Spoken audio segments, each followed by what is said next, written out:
Look, when you look at it, as bad a run as it seems to be having, they're just 2 points away from Arsenal in third, 2 points away from Chelsea in second. So you see, it's not like as bad as their run had been. I think that for Man City, a lot of us just wanted them to lose. So bad. A lot of us, and when I say a lot of us, I'm looking at Chelsea fans, Arsenal fans, Manchester United fans, even Southampton fans. Ipswich. Everyone just wanted them to lose. But the truth is, while they were losing, we took our eyes off the fact that other people seems to be having a bad patch too, e.g. Arsenal. Arsenal too got into our focus, and then we start talking about Arsenal. But when you look at it, Chelsea seems to be beating everybody, but they are tied on the same point with Arsenal. 28. That's because when you look at it, it's as if Chelsea have not lost a match this season. Exactly. But that's the way it tends to look at. But they've lost two. The thing is that if you look at it, you might think they are the ones on the top of the table. Let's just be fair. You might just think that nobody's touching them. They're like 5 points ahead of everybody. They're 7 points. They're 7 points behind Liverpool. You know, the beautiful thing about Man City, which I see as an edge as an over the other team, is they know the act of getting the points early. They know that something can happen along the line.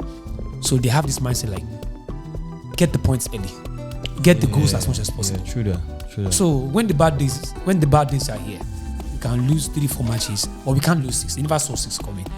Like you never see me coming. Jojo. So I think Kadil have this at the back of his mind that they are humans and factors can happen, and factors happening now. Of course. So when you have to win, don't just win 1-0 that Manchester United used to do in the past. Win as much as possible. Win well. Get the points and get the goals. So when you're having bad days and people are gaining on you, the moment they check the table, like, we think they've lost 100. But they are still sitting. It's still so close, and the points is not so bad. There's a Super Sunday coming up.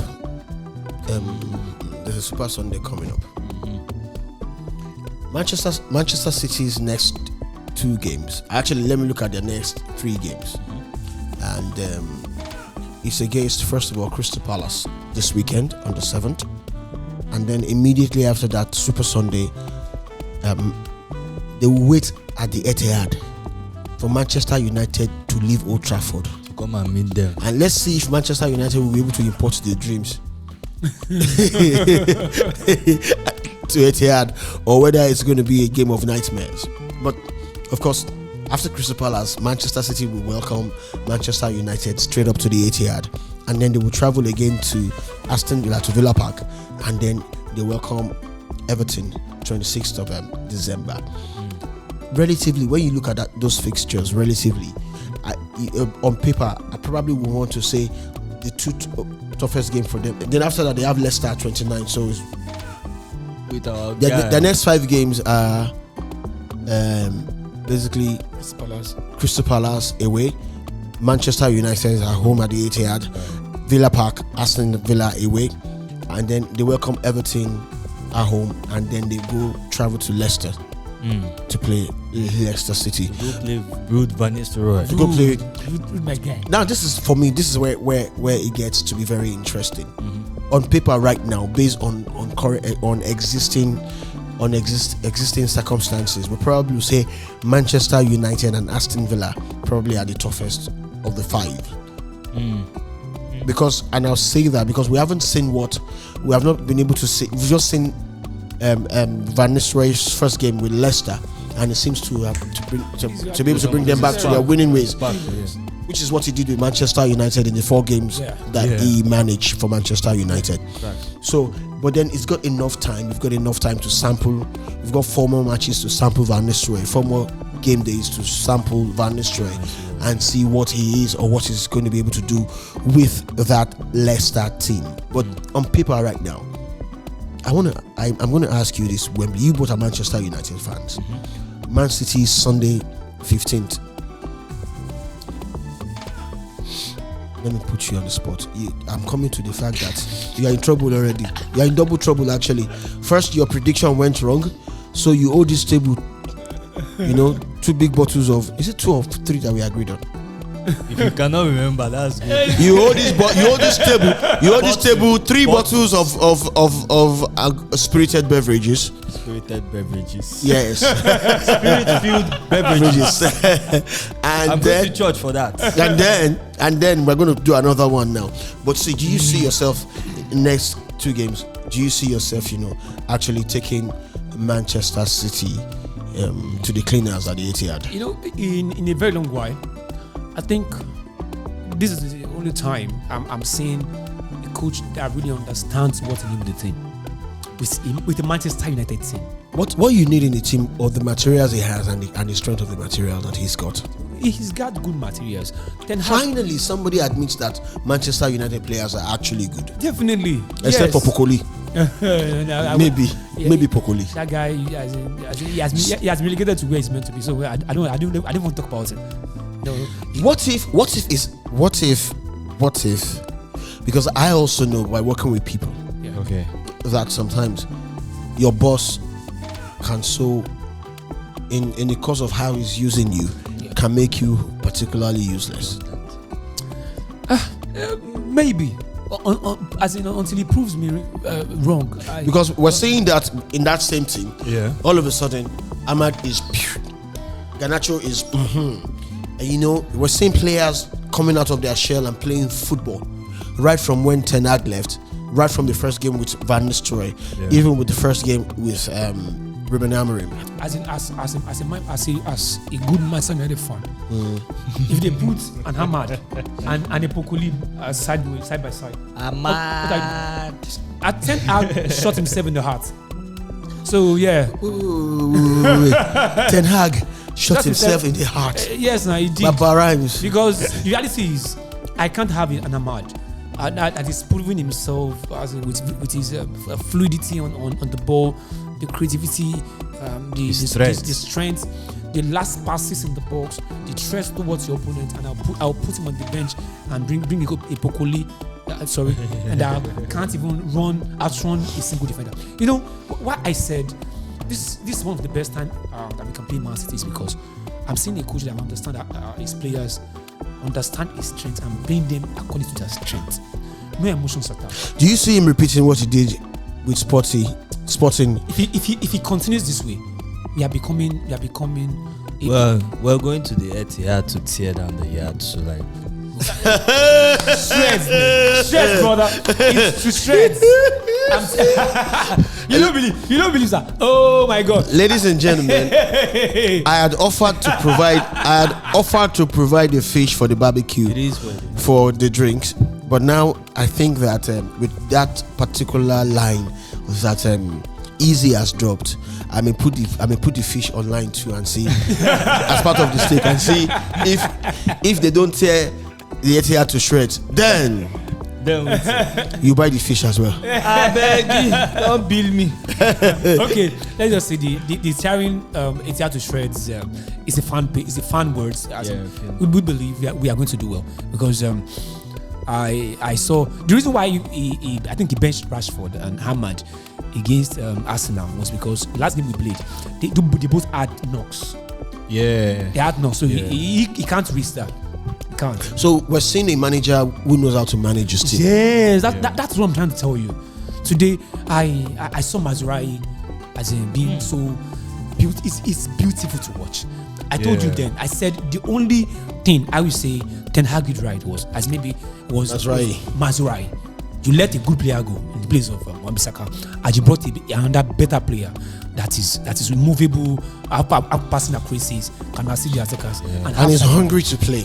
So he got that right. So I saw Dalot having an option playing 3 as an option in 2. I saw Mazraoui as an option in 3 as an option in 2. I saw Martinez in central row. I saw Lindelof and Maguire as in running for that central row. Evans is there as in for days in which maybe we are playing a smaller team.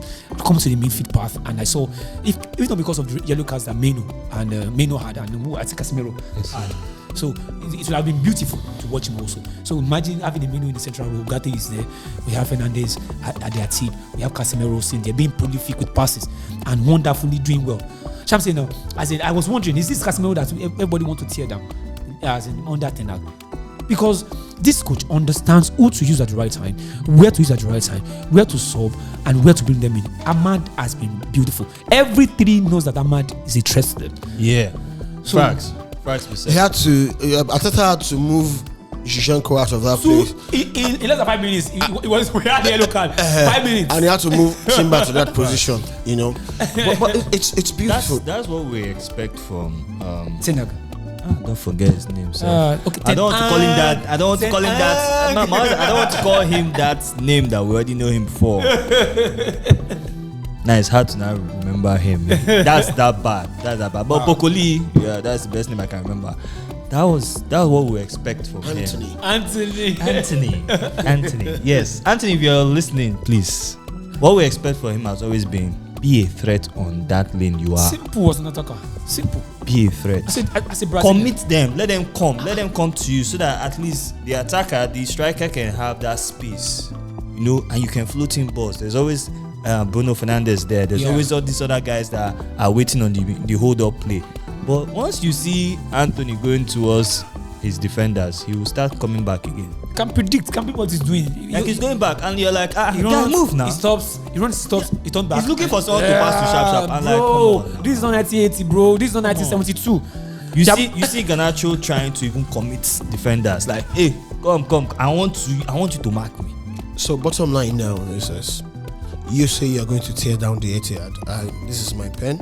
Easy. Let me write down your name. What will be the score line? This one's correct scores for investors. Let's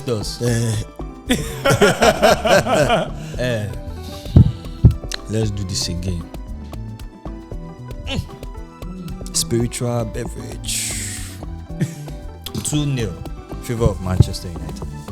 2-0 Man U. Okay, mine. I believe it's you. Ladies and gentlemen, easy. I said it again. 2-0 in favor of Manchester United. Of course, it's 2 weekends from now. It's just one after this episode goes on here. We see this weekend, and then one more weekend. We still have 1 or 2 more recordings before that time. So I would always remind you of this course. I hope that Shegun Sams will be available. Shegun Sams is flying above the weather right now. Yes. According to Wembley, Man U fans sent that to him because he jam talks too much. We sent him a telegram. Sharp. And he clicked it. He opened it. But let's Shegun Sams. Okay, so Wembley, it's still far away, I know, but with the confidence that Manchester United have right now, with the way you've played, in spite of the loss against Arsenal, I'm giving you the chance to look ahead, of course, and say, okay, but okay, I predict so and so and so scores, correct scores. On this condition, if my players have faith, I've seen how beautiful Oilon is on goals, his ball accuracies. I've seen how Ahmad is beautifully playing. I've seen the only person I'm having issues with right now is Garnacho. He's not penetrating, and it's breaking my heart because that guy he has really given his blood, and he has shown so many shots like the fire. I will feel very bad if Garnacho's dry patch or Garnacho's fatigue or loss of form is coming now at a time when he really needs to prove himself. I will feel really bad because he has carried Manchester United. He carried Manchester United. Facts. He has. So if all things being good, my players being good, I think maybe a 2-1. Maybe a 2-1. Because I know there will be goals in that game. There will be goals. And Man U will score goals. So let's say a 2-1. So you're sure Man U shall concede? Okay. Onana Factor. Don't forget Onana Factor. That guy. Okay. Let me do my own. We shall do giveaway. Let me do my own. Let me make my own prediction this time around. Based on prevailing prediction this week.